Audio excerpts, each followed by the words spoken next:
Right. So the topics today, as I mentioned earlier, is quite interesting because we are talking about how do we show the value of enterprise architecture, especially for the C-suite. So C mean or the CEO, CFO, all the at the corporate management level. So why executive today cannot ignore, or in other words, should care about enterprise architecture? Because now I think we are going through quite tremendous pressure in terms of the world that we are living in, because of course of the COVID-19, and of course because of that economy are also are very in the challenging phenomenon. So I have with me guest speaker Dr. Mark. I think this is our second time that we'll be presenting together. So yeah, later he will be taking over after my first few slides to introduce about who we are. Okay, so basically just to introduce about ATD. So some of you maybe already know us. It's our client and you have attended our training. So we do also offer consulting and coaching. And of course, we are located in across Asia Pacific countries. Yeah, so I think our training span across all the architecture specialization, from business architect, information architect, software architect, infrastructure architect, as well as solution architect. So we also offer ITIL and also the COVID, the governance, and also the DevOps. And these are so-called our training path. So our training path comprises of all the so-called supporting skills or competency like DevOps, ITIL, and the COVID governance. Then we have the core in terms of supporting the transformation. So from the business architecture fundamental to architecture core to TOGAF, Archimate, to the TOGAF business architecture, which is recently launched this year, and also business technology strategy as a prerequisite before someone can become so-called or performing the role of business architect, information architect, infrastructure, software, and solution. So I will just leave this slide, and you can contact our team should you interested to attend of any of the training. And these are some of our achievements. I think this is quite notable because in terms of consulting, I think we have just started our consulting arm in the last 7 years. And I think we have achieved quite a tremendous results. And these are some of the results for the Open Group Award in 2018 and 2019. So our client won the top award, and this is at the global international award level. And this year, actually, they supposed to have the award in Dubai.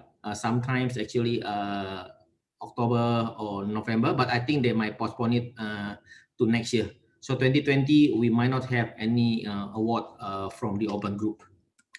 And in terms of so-called the quality, so these are some of the client that we have done that our deliverable are so-called review by Gartner analyst team itself in terms of the quality compliance with the best practices, whether our EA has so-called deliver value to the organization. And also the way we do things in terms of our framework, our methodology, are all so-called under the surveillance by the Gartner team. So the Gartner itself is not engaged by us, but our client that are engaging the Gartner, which is the Gartner client itself. And this is also something fresh from the oven. This is happening just the last few weeks. So they are only top 10 EA Award 2020 in the world, and 2 of them are our clients. So this is also something quite a major breakthrough in terms of what our capability in delivering enterprise architecture in the real world, and also benchmark with the world best. So these are so-called this award proof of our capability and also our ability to execute EA successfully. And the rest, I think, more of our client that we have done in the last 6-7 years. And I think, of course, there are more of that coming soon. So in terms of the digital enterprise architecture, so I just want to highlight that actually addressing quite a number of the key stakeholders in the enterprise. So the first one is actually the head of strategy. This one a very important person, because today I think an organization is successful because they have successfully executed the strategy. So strategy, there are 2 parts. One is to develop a strategy itself. So that one also need to be a very solid strategy. The second one is the execution.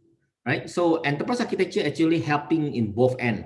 How do we develop the strategy so that we understand the impact on the strategy itself that bring to the organization, as well as the execution? How do you execute the strategy in terms of realizing, of course, now through the digital transformation initiative?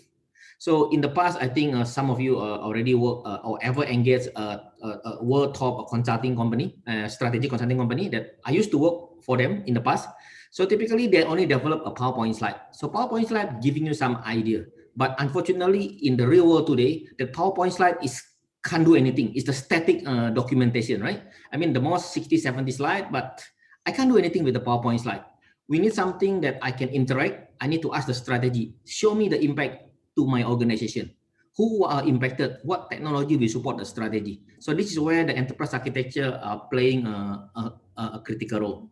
Then the next one, of course, for the business architect, we need to be able to understand the entire business landscape. That's why today's presentation is about how do we so-called convince the senior management. Because maybe when the senior management heard about the word enterprise architecture, they said, oh, pass it to the IT team. But actually, they need to know them. Actually, enterprise architecture is helping them to visualize the enterprise in the much more clearer way that they couldn't do it without enterprise architecture.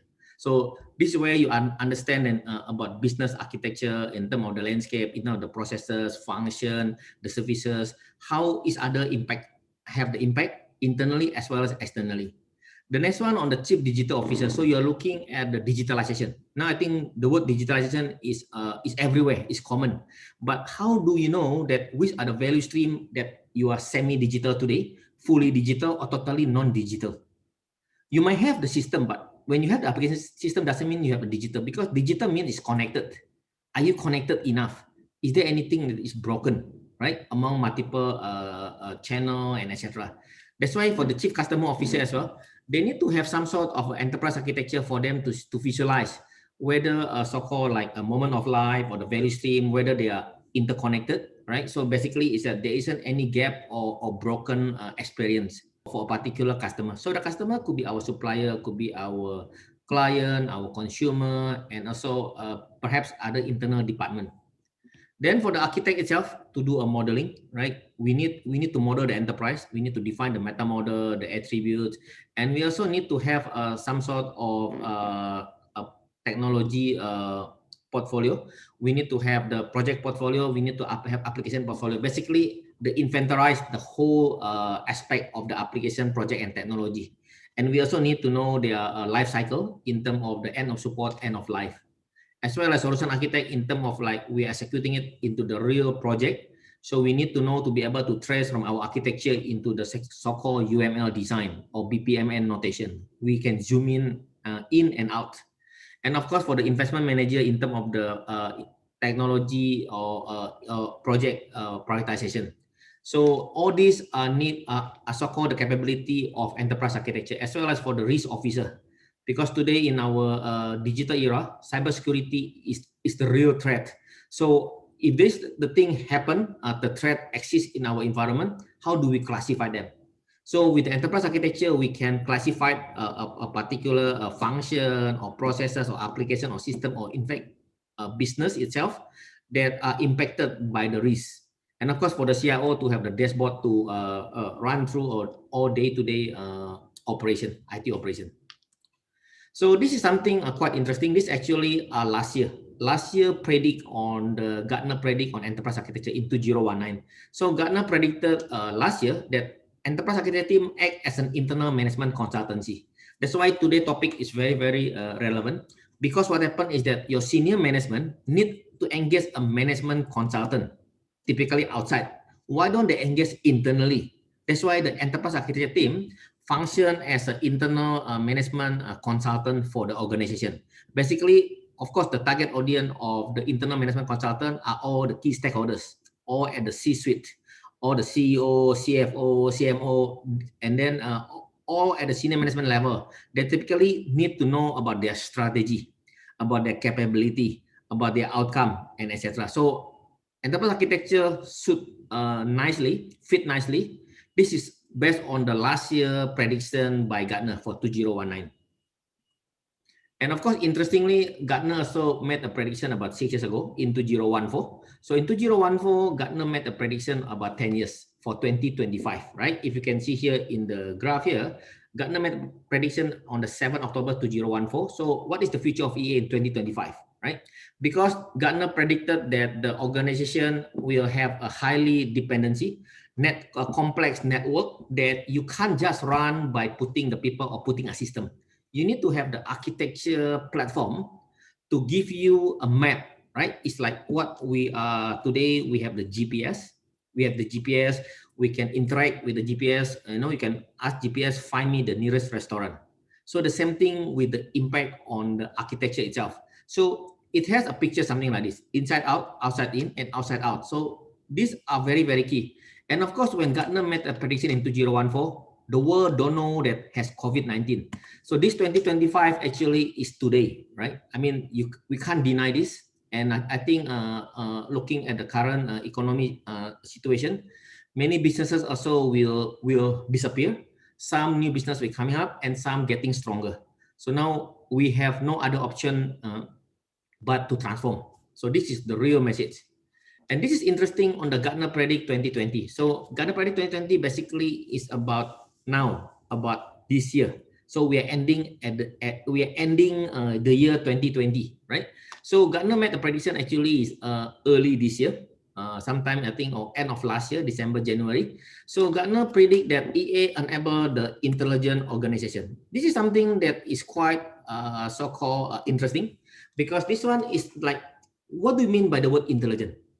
If someone tell you you are intelligent, what does it mean? They mean you are resourceful, right? You know the source of many, many information and you can answer and you can do analysis. That's why it's an intelligent. So enterprise architecture, according to Gartner, is that it will enable the formation of intelligent organization, because of just now the network of the a digital map itself, right? So you see all the entire interdependency within the organization, and who need this most? It's not the IT team. It's the C-suite that need this most. The senior management need this most. Business need this more than the IT team, to be true. Because the IT team, they know roughly all the application, but the business need to know the entire so-called interdependency, as well as so-called the impact analysis that any decision that they make.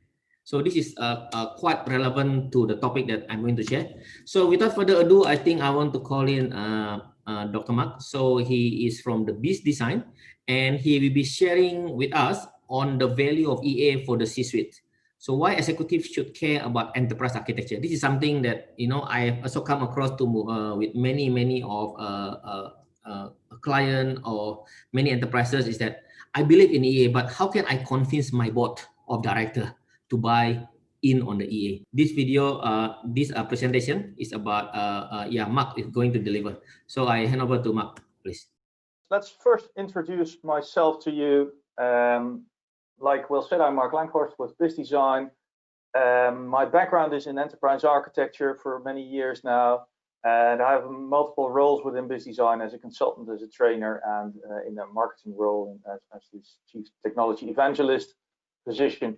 If you want to reach out to me afterwards, after the webinar, you can find some contact details in here.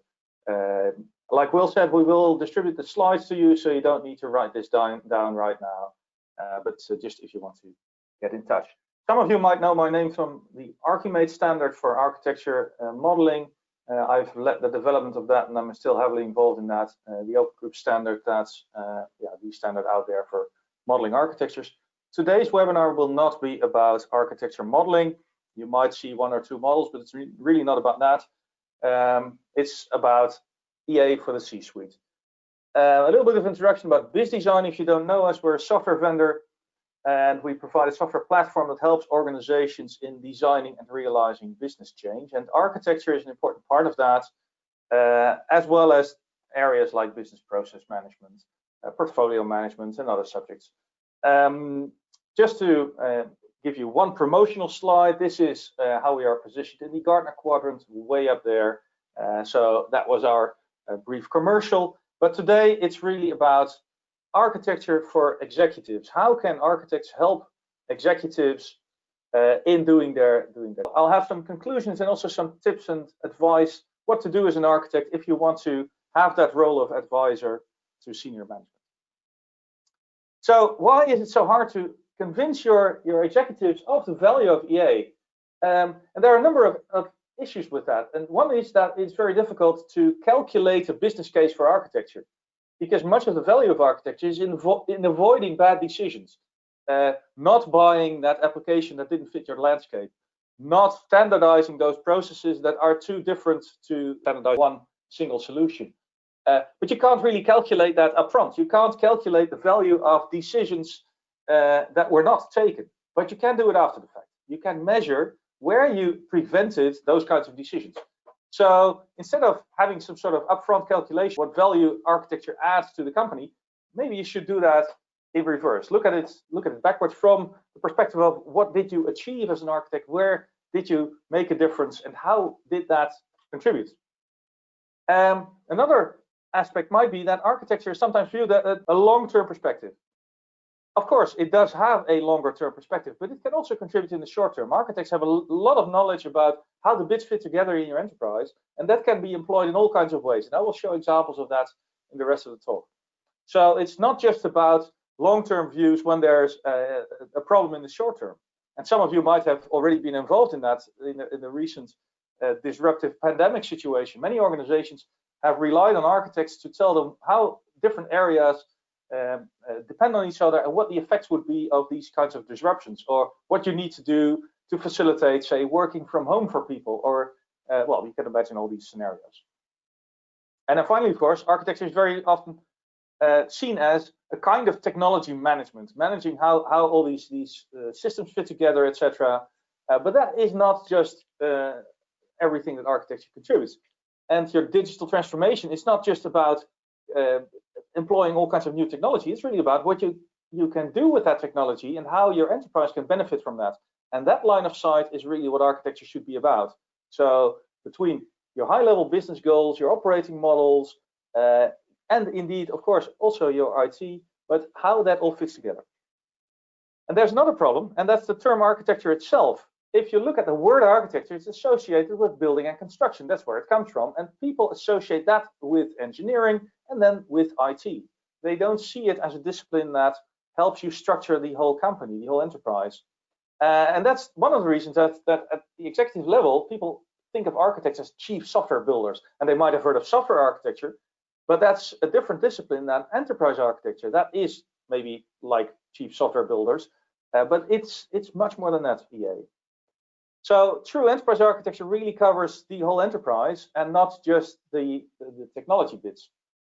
And then you see over the last years, you see the rise of the business architecture discipline, and that's partly fueled by enterprise architecture being perceived and also being practiced as a kind of enterprise-wide IT architecture.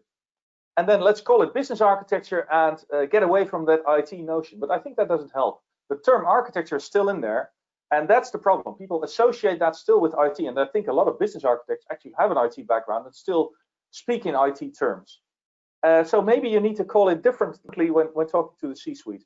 And I've got some terms here. And one example I have from a customer of ours, actually in a major government agency, they associate that word architecture also very much with IT. And they've decided to call their business architects actually business developers. That would be really confusing in other organizations, because business development is often associated with sales, marketing, commercial functions. But in their case, they've decided, let's not call it business architects. These people are business developers. Well, whatever works in your organization, you might want to think about this term architecture.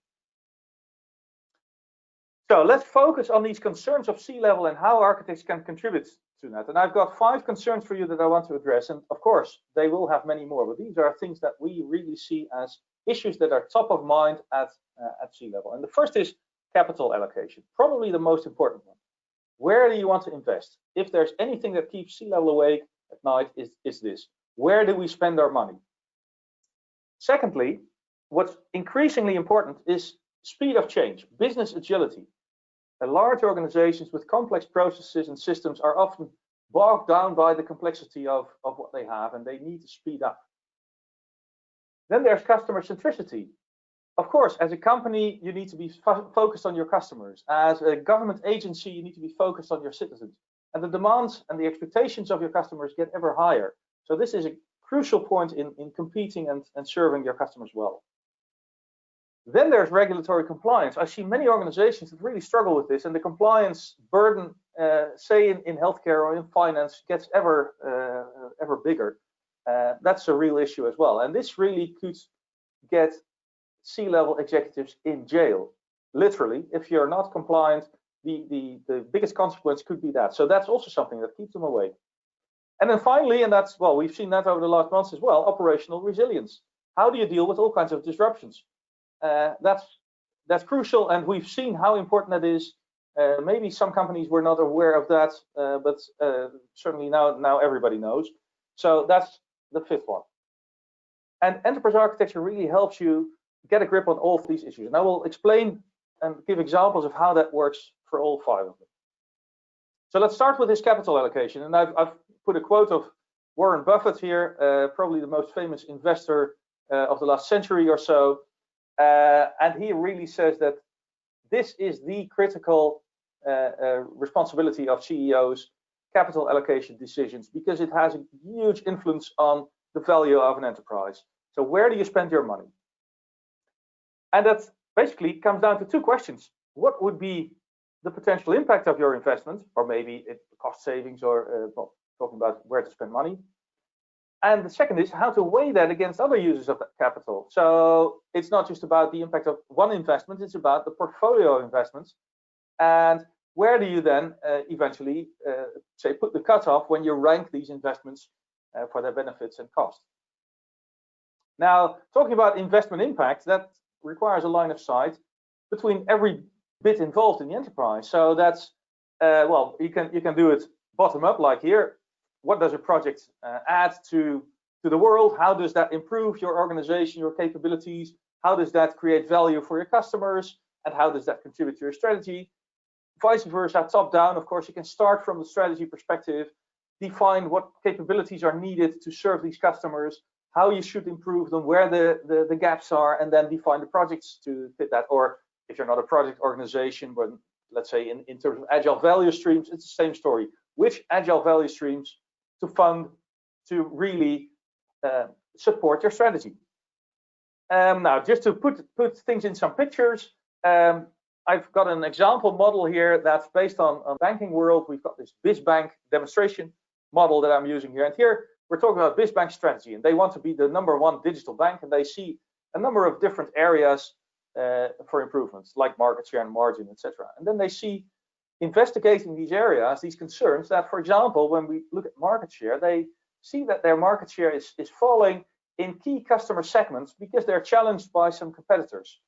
They have some other issues as well, but I'm going to focus on the market share bit for now. When they look at what they want to achieve, they want to increase their market share among millennials because they see that as sort of the customer segment of the future, a lot of growth there.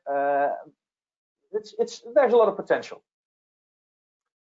And then they define their main goals and what they want to do. And they want to serve this millennial segment, they need to establish this #1 digital banking user experience, because these millennials are, well, they are digital natives. They need to have a seamless experience. And currently, our example bank, BizBank, doesn't really offer that. Now, this is just a picture. For those of you that want to see Archimate models, I've added the Archimate notation here as well. So if you're really into Archimate, you can see that this is actually expressed in a model like that. But that's really not the essence of this story. We're just talking about the drivers of the company, what the situation is, the assessments, their goals, and the course of action to achieve those goals. Now, we can look at this from a different perspective and put these same concepts in a different notation, different context. And here we look at the balanced scorecard of the company. And we see different areas like the financial area, the customer area, etc. And we see one of the things from the previous picture appear in here as well, increasing the market share among the millennials. And we can add some metrics to that, and we can see, well, we have these different aspects that we find important, how we measure them, what the target values of these measurements are, what the current state is, the current outcomes, and then initiatives to get the outcome to the target. So there's this digital banking user experience initiative again that we also saw on the previous page. But from a balanced scorecard like this, you will get more of these initiatives. Now we need to link that to the business model of the enterprise. How does it make its money? So talking about different customer segments like these millennials, what are the value propositions they offer? What are their key activities, their key resources? How do they deal with the relationships with customers? different channels, different partners, cost and revenue structure. So this is how they make money. And this is just a small bit of it. If you look at a real life-size business model, it might be more complicated, especially in finance, but it gives a good impression of what you need to address. So focusing again on these millennials as an important customer segment, how are we currently dealing with them? Well, this is another perspective again on how we create value, in this case for specific customer segments. And we see what's called a business outcome journey map. That's a term that's invented by Gartner, I think. Actually, for those of you with a business architecture background, what we see is a kind of value stream capability cross-mapping. So we see a number of capabilities supporting stages in the value creation of the company with certain goals in mind. And we saw these goals also in this, well, first of all, in this analysis of the situation, and then in the balanced scorecard. We see the value propositions from that previous business model.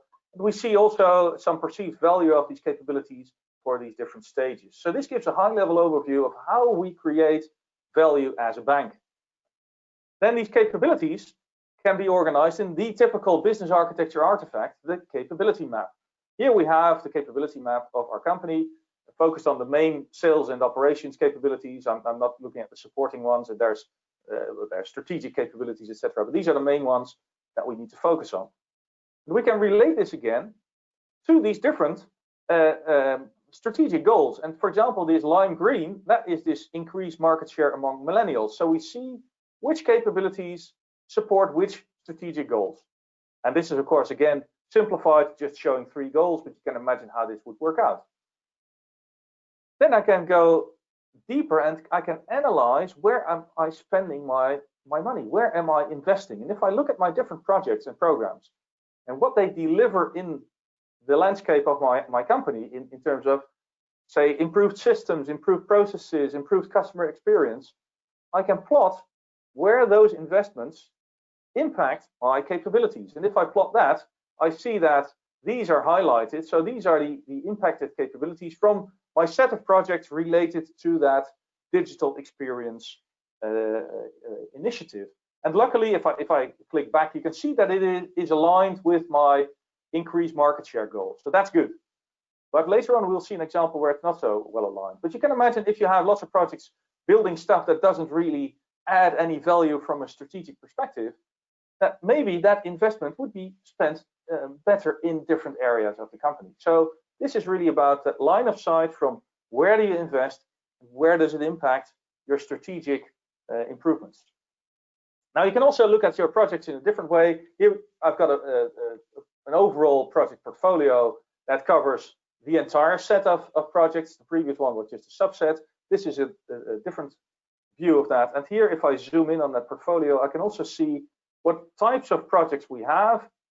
And in this case, also which application portfolio it impacts. So this is the link between projects and IT investments. And we can see, for example, that a lot of spent on the project category digitize, which is mainly done by the operations application portfolio. So lots of money is spent over there. And also on the innovation side. There's also substantial spending on the governance part, so financial and IT management. And not so much on, say, compliance and reporting software for simplification of the landscape. Of course, you can imagine that's not really an area where you spend a lot.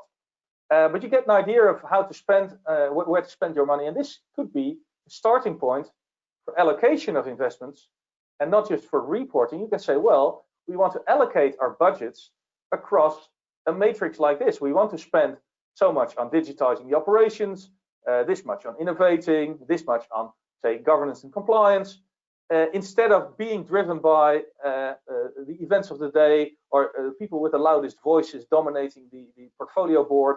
This gives you a much more balanced approach to that. And then you can trace back, well, basically trace back my previous slides to see what the impact of these projects is on your strategy and how the company benefits from that. So that was the first bit. The capital allocation, maybe the most complicated even, also for architects to support, because the analysis is complicated, the decisions are high impact, really important. Second bit is about agility. And this is the quote that everybody uses from Darwin. It's about being adaptable. And of course, that's true for companies as well. You need to adapt to the environment. And that, I think there's a main misunderstanding about agility, and that is just about software building. We have an agile software factory. We're agile. That's really not enough. That's just the first bit. That's process agility, agility in your development processes. That's doing agile, using Scrum, etc. But equally important is system agility. The stuff that you build should also be agile, because if you pour concrete in a very agile way, the end result is still not going to be flexible. So having very complex systems as a result of an agile process still doesn't help you. And together then, process and system agility can support business agility. And there you can really use your agility as a competitive instrument, being faster than your competitors in the market. So you need process agility and system agility, and agile is not just doing Scrum. That's really a misunderstanding. Maybe the term has been, let's say, contaminated a bit too much by the software world, and we should use something else. And within business design, we're often talking about adaptive enterprises rather than agile enterprises, just to get away from that word agile. So maybe that's something you could think about as well.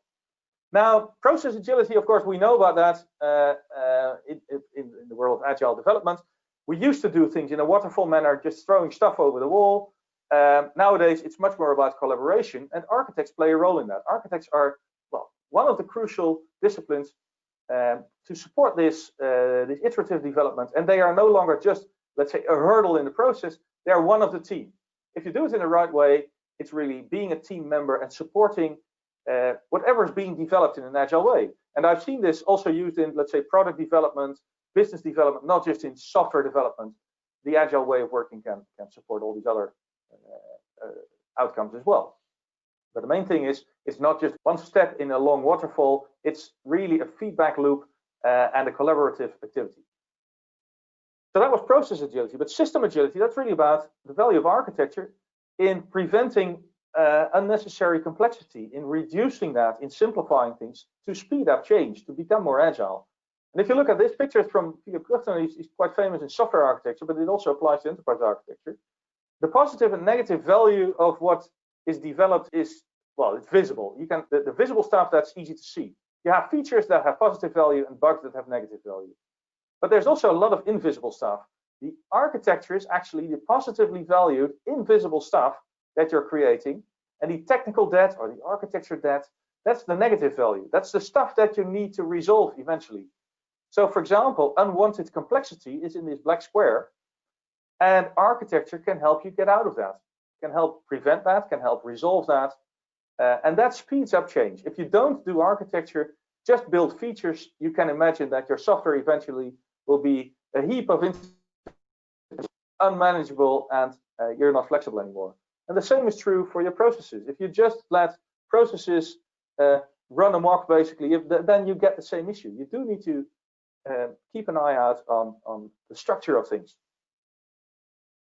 And that's really to avoid unwanted complexity. And that's the main issue that organizations struggle with, that feel that they are not agile. Everything connected to everything else, all these dependencies. And you can imagine what happens if you make a change. You need to know where the dependencies are. You need to do these changes. That's a lot of work. You need to be aware of potential side effects. So you do need to do a lot of testing. And even then, you might find after the fact that you forgot a case and something pops up based on all these dependencies.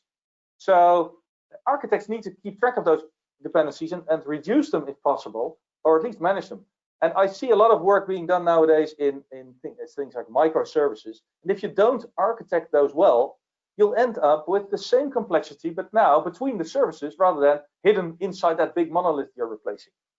So architecture is really important to keep track of these complexities, keep reducing dependencies, and really organize things differently. So architecting for agility is really about helping your organization create stuff that's easy to change.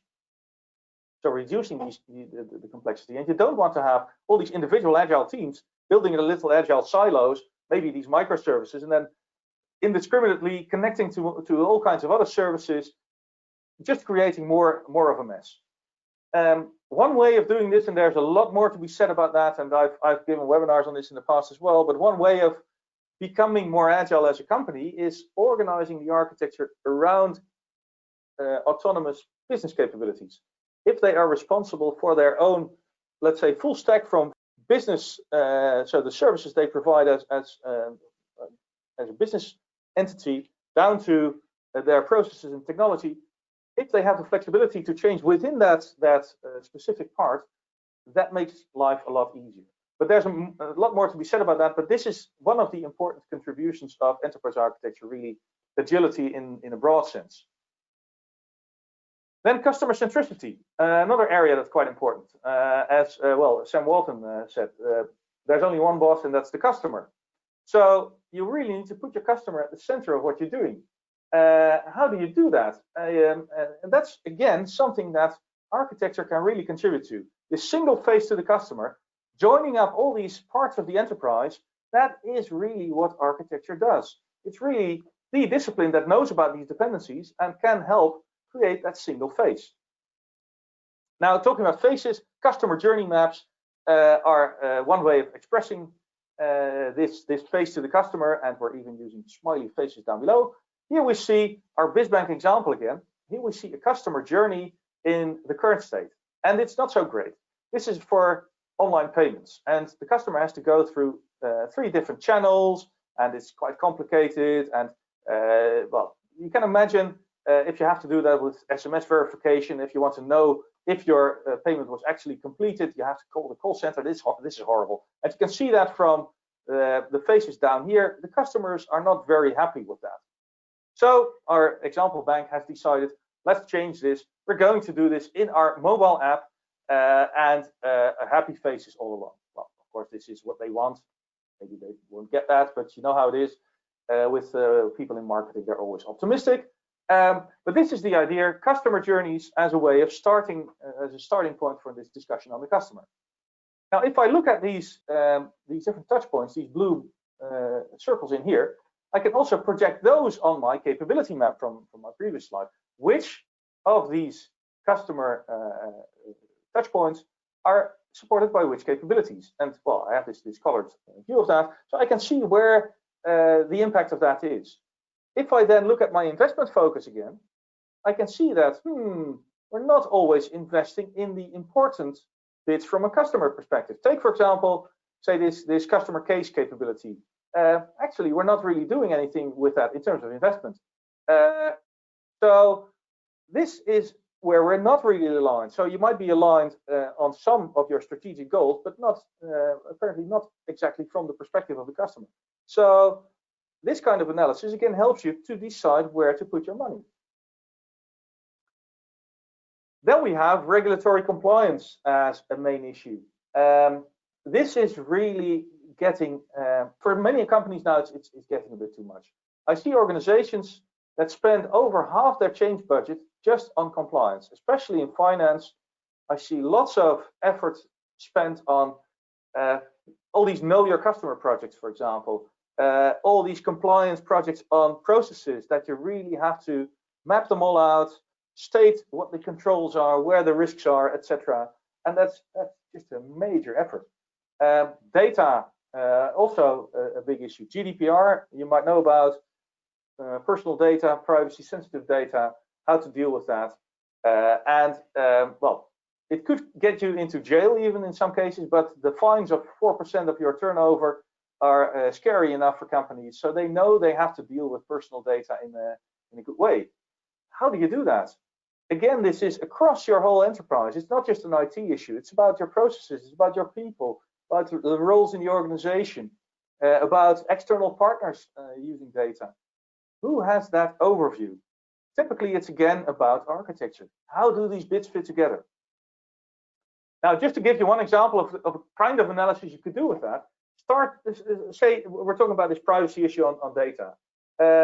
You need to classify your data then with the appropriate attributes, and then you can use your models to see where that data is used, how it flows through the landscape, the IT landscape, the business landscape, which locations, say geographical locations, some data cannot leave the EU, for example, who is processing it, do you have agreements with these processors, what kind of purposes is the data used for, is that proportional to the data you're using. for example, highly sensitive personal data, say healthcare data, you can only use for very, very specific purposes. If that's not sometimes even just if it's laid down in law, otherwise you're not allowed to have that data. Now, a little bit of Archimate again, a little model here. We see some data objects and some security domains. And here we see how that data is transferred between applications and who are using these applications. Very simple model, but it's just to demonstrate things. Now, suppose you assign security levels to these different domains. You can propagate those to your architecture. And here we see a slightly niftier example where it's about insurance. We see an insurance claim that's part of two different security domains. It's in the privacy sensitive data, so it's classified as highly sensitive, level 3.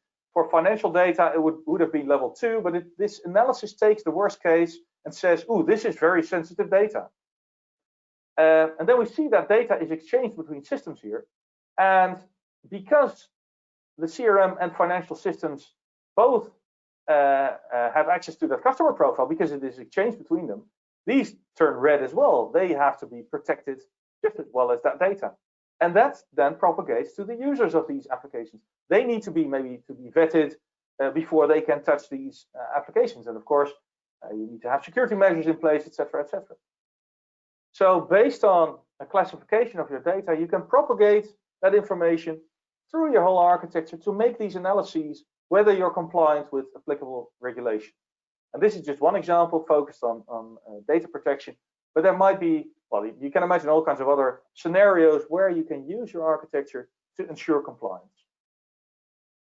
Here we have an overview. The previous one was just a detailed analysis. This is an overview, a risk and control dashboard, where you can say, where your chief risk officer could have a look at what are my risks, what are the controls that are in place. And this is a very simple one, but we have other kinds as well, where you can just see which controls are covered by, which risks are covered by which controls. Do you have the measures in place or not? You can do all kinds of analyses on that. Again, relating things to your architecture, and then also using that to decide on where to spend your money in being compliant. Blanket measures are often quite expensive, but if you can focus based on these analyses, you might spend your money more wisely. And then finally, operational resilience. Yeah, well, we've had some issues over the last months or so with pandemics, but there's more to it than just that. All kinds of disruptions can happen. Cyber criminality has been a big issue over the last years, and say ransomware, we've seen some major attacks. But also, well, the economy, let's see what's going to happen in the next months. That might hit companies pretty hard. And I mentioned these blanket measures also in the context of risk and security, and the same holds here. If you want to, well, basically protect everything at the same level, that's really expensive, and that might not be necessary either. It might be better to spend the money where the risks are higher. So you really need to be aware of that and analyze that. And that relates to that discussion on business agility. You also need to be flexible. You don't know what's going to happen. So resilience is not about just protecting yourself against the known threats. It's also about the unknown, the things you don't know yet, but you need to be flexible enough to respond to that. So that relates to being agile, being flexible, having multiple options. And that's, again, an architecture issue. It's really, again, about understanding dependencies. Being resilient also means reducing those dependencies. That not everything fails if, say, somebody pulls a power plug, just standard measures. But you can imagine that this can be quite complicated in larger enterprises. So supporting management decisions on that, it's really about defining scenarios to evaluate your resilience, creating appropriate dashboards to visualize them, then maybe using portfolio management to decide on investments. So having a portfolio of measures you could take, what they cost, what benefits they have, and then ranking them, and again, deciding based on that ranking where you really want to invest. It comes back to that capital allocation again. So it's an integrated picture, and I've now presented these different concerns of C-level in different ways, but actually it's all about that integrated picture. We're talking about improvement and change in an integrated way. So that really it all comes together. And you saw that with well, risk versus agility versus capital allocation. All these things are interlinked. So that's yet another reason to take an architectural perspective on this. Now here we see a dashboard that combines a few of these things. This is an operational dashboard. It's really from an operations department. And we see, if you look really closely, we see customer satisfaction metrics on the one hand, and we see some system errors on the other. Well, there might be a correlation there. Customers being dissatisfied if a certain website fails often, for example. So correlations across these different areas are also quite important. Another perspective on that is this one, looking at the application portfolio and the business criticality of your applications. And here we have the overall portfolio, and this is from a well, for a regional part of basically the previous picture. And here we see everything. But if we now want to zoom in just on the business critical applications, I can just basically select this criticality high over here in the bottom left picture, and then I just see the highly critical ones. It just drills down to that level, and this is then again a basis for decision making on what do I need to do? Where do I need to invest in improving, say, the security of these systems, the resilience specifically of these critical systems located, well, in this case in the Netherlands. This is what we spend on them. This is their business and technical value. So these kinds of integrated views really help you as a manager decide on where to invest, where to improve, and where investment might not be needed. This is yet another picture, again, highlighting information about, in this case, your application landscape, and this is about lifecycle management. And we see two kinds of life cycles here. The red, amber, green ones, those are about life cycles that are internally defined by the company, and the bluish ones are the vendor life cycles of certain products. So you could see in, don't look at the names of the applications, we fake that because we don't want to use actual data here.